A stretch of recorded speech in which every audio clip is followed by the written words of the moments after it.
ಅವರಿಗೆ ನಾವು ಸಾಲ ಕೊಟ್ಟಿಲ್ಲ, ಬ್ಯಾಂಕಿಂದ ಸಾಲ ಕೊಡಿಸಿದಾಗ ಬ್ಯಾಂಕಿನವ್ರದ್ದು ಕೇಳಬೇಕು. ಯಾಕಂದರೆ ನಾವು ಸಾಲ ಕೊಟ್ಟಿಲ್ಲ, ನಾವು ಏನಿದ್ರು ಕೊಡೋದು ಬ್ಯಾಂಕಿನಿಂದಲೇ ಕೊಡಿಸೋದಲ್ಲ, ನಾವು ಗ್ಯಾರಂಟಿ ಇಲ್ಲದ ಬೇರೆ ಏನು ಮಾಡೋದಿಲ್ಲ.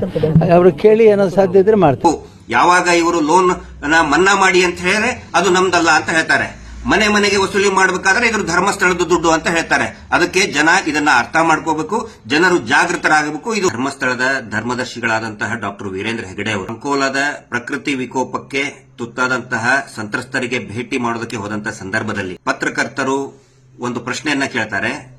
ನೀವು ಧರ್ಮಸ್ಥಳ ಸಂಘದಿಂದ ಕೊಟ್ಟಂತಹ ಸಾಲವನ್ನ ಯಾಕೆ ನೀವು ಮನ್ನಾ ಮಾಡಬಾರದು, ಈ ಸಂತ್ರಸ್ತರ ಮೇಲೆ ಇರುವಂತಹ ಸಾಲವನ್ನ ಯಾಕೆ ಮನ್ನಾ ಮಾಡಬಾರದು ಅಂತ ಕೇಳಿದಂತ ಪ್ರಶ್ನೆಗೆ ತಟ್ಟನೆ ಧರ್ಮದರ್ಶಿಗಳು ಒಂದು ಉತ್ತರವನ್ನು ಕೊಡ್ತಾರೆ. ಆ ಸಾಲವನ್ನ ನಾವು ಕೊಟ್ಟಿದ್ದಲ್ಲ, ಬ್ಯಾಂಕ್ನವರು ಕೊಟ್ಟಿದ್ದು ಅಂತ ಅವರೇ ಸ್ಪಷ್ಟವಾಗಿ ಉತ್ತರವನ್ನು ಕೊಡ್ತಾರೆ. ಹೀಗಾಗಿ ಇಲ್ಲಿ ಎರಡು ಪ್ರಶ್ನೆಗಳು ಉದ್ಭವ ಆಗುತ್ತೆ. ಒಂದನೇದ್ದು, ಒಂದು ವೇಳೆ ಬ್ಯಾಂಕಿನವರು ಆ ಸಾಲವನ್ನು ಕೊಟ್ಟಿದ್ದೇ ಆದ್ರೆ ನೀವು ಧರ್ಮಸ್ಥಳದ SKDRDP ಆಫಿಷಿಯಲ್ ವೆಬ್ಸೈಟ್ನಲ್ಲಿ ಔಟ್ಸ್ಟ್ಯಾಂಡಿಂಗ್ ಲೋನ್ ನಾವು ಕೊಟ್ಟಿದ್ದೇವೆ ಅಂತ ಹಾಕೊಂಡಿದ್ದೀರಿ ಯಾಕೆ? ಇವತ್ತಿನ ಡೇಟ್ ಅಲ್ಲಿ ಔಟ್ಸ್ಟ್ಯಾಂಡಿಂಗ್ ಲೋನ್ ನಿಮ್ಮದೇ ವೆಬ್ಸೈಟ್ನಲ್ಲಿ SKDRDP ಆಫಿಷಿಯಲ್ ವೆಬ್ಸೈಟ್ನಲ್ಲಿ 24,386 ಕೋಟಿ ಔಟ್ಸ್ಟ್ಯಾಂಡಿಂಗ್ ಲೋನ್ ಅಂತ ಇದೆ. ಯಾಕೆ ಹಾಕೊಂಡಿದ್ದೀರಾ? ಬ್ಯಾಂಕ್ ಲೋನ್ ಕೊಟ್ರೆ ನೀವು ಯಾಕೆ ಹಾಕೊಂಡಿದ್ದೀರಾ? ಇದು ಮೊದಲನೇ ಪ್ರಶ್ನೆ. ಎರಡನೇದ್ದು, ಬ್ಯಾಂಕ್ನವರು ಏನಾದರೂ ಸಾಲ ಕೊಟ್ಟಿದ್ದೇ ಆದ್ರೆ ನೀವು ಯಾಕೆ ಸಾಲವನ್ನ ರಿಕವರಿ ಮಾಡೋಕೆ ವಾರ ವಾರ ನಿಮ್ಮ ಸಂಘದವರು ಹೋಗ್ತಾ ಇದ್ದಾರೆ? ಬ್ಯಾಂಕ್ನವ್ರು ಸಾಲ ಕೊಟ್ಟರೆ ಬ್ಯಾಂಕ್ನವ್ರು ಹೋಗ್ಬೇಕಲ್ಲ ರಿಕವರಿ ಮಾಡೋದಕ್ಕೆ. ಯಾಕೆ ನೀವು ನಿಮ್ಮ ಸಂಘದವರು SKDRDP ಸಂಘದವರು, ಸಂಘದ ಪದಾಧಿಕಾರಿಗಳು, ಸೇವಾ ಪ್ರತಿನಿಧಿಗಳು ಯಾಕೆ ಹೋಗ್ತಾ ಇದ್ದಾರೆ? ಬ್ಯಾಂಕ್ನವ್ರು ಕೊಟ್ಟರೆ ಬ್ಯಾಂಕ್ನವ್ರು ಹೋಗಿ ರಿಕವರಿ ಮಾಡ್ಕೊಳ್ಳಿ. ಮೂರನೇ ಪ್ರಶ್ನೆ, ಬ್ಯಾಂಕಿನವರೇ ಕೊಟ್ಟಿದ್ದೇ ಆದ್ರೆ ಬ್ಯಾಂಕಿನ ನಿಯಮ ನಿಬಂಧನೆಗಳು ಇದೆ. ಪ್ರತಿ ವಾರ ಸಾಲವನ್ನ ರಿಕವರಿ ಮಾಡುವಂಗಿಲ್ಲ. ಬ್ಯಾಂಕ್ ಏನು ಒಂದು ಅದರ ನಿಯಮಿತ ಪ್ರಕಾರ ಬಡ್ಡಿ ದರ ಇದೆ, ಅದು 8ರಿಂದ 10% ಒಳಗಡೆ ಇದೆ. ಒಂದೊಂದು ಬ್ಯಾಂಕಿಗೆ ಒಂದೊಂದು ರೀತಿ ಬಡ್ಡಿ ದರ ಇದೆ. ನೀವು ಯಾಕೆ 20ಕ್ಕಿಂತ ಜಾಸ್ತಿ ಕ್ಯಾಲ್ಕುಲೇಟ್ ಮಾಡಿದ್ರೆ 20%ಕ್ಕಿಂತ ಜಾಸ್ತಿ ಆಗ್ತದೆ, 20ರಿಂದ 40% ವರೆಗೆ ಬಡ್ಡಿ ದರ ಇದೆ. ಯಾಕೆ?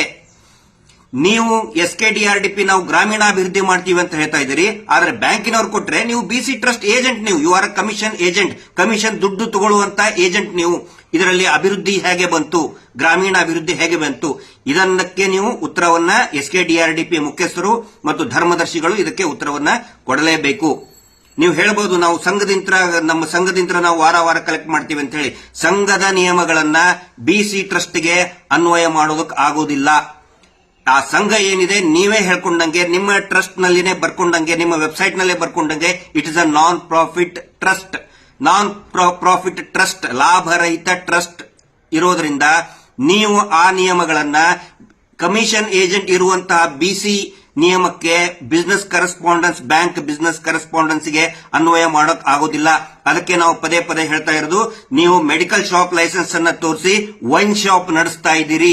ಮೆಡಿಕಲ್ ಶಾಪ್ ಲೈಸೆನ್ಸ್ ಟ್ರಸ್ಟ್ ನಿಯಮಗಳನ್ನ ತೋರಿಸಿ ನೀವು ಬಡ್ಡಿ ದಂಧೆ ಮಾಡ್ತಾ ಇದ್ದೀರಿ. ಇದು ಅಕ್ರಮ ಬಡ್ಡಿ ದಂಧೆ ಆಗುತ್ತೆ. ದಯವಿಟ್ಟು ಸಂಬಂಧಪಟ್ಟಂತವರು ಇದಕ್ಕೆ ಉತ್ತರವನ್ನ ಕೊಡಬೇಕು. ದಯವಿಟ್ಟು ಜನರು ಜಾಗೃತರಾಗಬೇಕು.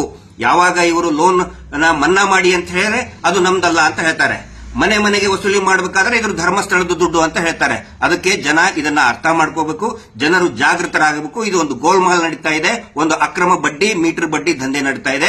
ದಯವಿಟ್ಟು ಎಲ್ಲರೂ ಕೂಡ, ರಾಜ್ಯದಲ್ಲಿರುವಂತ ಎಲ್ಲರೂ ಕೂಡ ಜಾಗೃತರಾಗಿ ಅಂತ. ಧರ್ಮಸ್ಥಳ ಸಂಘದ ಏನಾದರೂ ಸಾಲನ ಮನ್ನಾ ಮಾಡ್ತೀರಾ, ಇಲ್ಲೋ ಅದು ಬಡ್ಡಿ ಗಿಡ್ಡಿಯನ್ನು ಕಮ್ಮಿ ಮಾಡ್ತೀರಾ ಕೇಳಿದ್ರೆ ಅದು ನಮ್ಮ ಸಂಘದ ಸಾಲ ಅಲ್ಲ, ಅದು ನಮ್ಮ ಹೊರತುಪಡಿಸಿ ಅಂತ ಹೇಳ್ತಾರೆ.